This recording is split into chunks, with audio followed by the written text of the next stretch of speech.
Hello' everyone, আজি হাজবেণ্ডে মানে এটা খাই নোপোৱা বিধৰ মাংস আনিছিল। সেইটো হৈছে কলা মুৰ্গী বোলে, কিবা কৰকনাথ, কলা কলা দেখিব, মাংসটো কলা হয়, মুৰ্গীটোও কলা। সেই ভাবিলোঁ ৰেচিপিটো আপোনালোকৰ লগতো শ্বেয়াৰ কৰোঁ। বহুতে হয়তো খাই পাইছে আৰু যোনে যোনে খাই পোৱা নাই এবাৰ ট্ৰাই কৰি চাব, বৰ ভাল লাগিছে খাই পিনে, মানে বহুতেই বেছি টেষ্টি। একদম সহজ পদ্ধতিত বনাইছোঁ, যিটো আমি নৰ্মেলি চিকেন বনাওঁ, মানে নৰ্মেলি যেনেকৈ বনাওঁ তেনেকৈ বনাইছোঁ। আদা নহৰু পিঁয়াজ আৰু এনেকৈ দি পিনে বনাইছোঁ।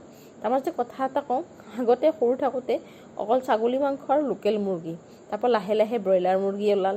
এতিয়া নাজানে কি কি মুৰ্গী ওলাইছে, কৰকনাথ, কয়লাৰ, কিবা কিবি হেন দেন বিভিন্ন ধৰণৰ।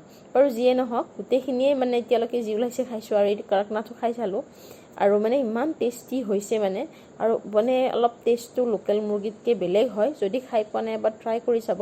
আৰু আমাৰ আঞ্জাখনো বিৰাট টেষ্টি হৈছিল, দেখিছেনে কি ধুনীয়া হৈছে কালাৰটো। তো এনেকৈ বনাই চাব, একদম সহজ পদ্ধতিৰে বৰ ধুনীয়া হৈছিল। আজিলৈ ইমানেই, বাই বাই।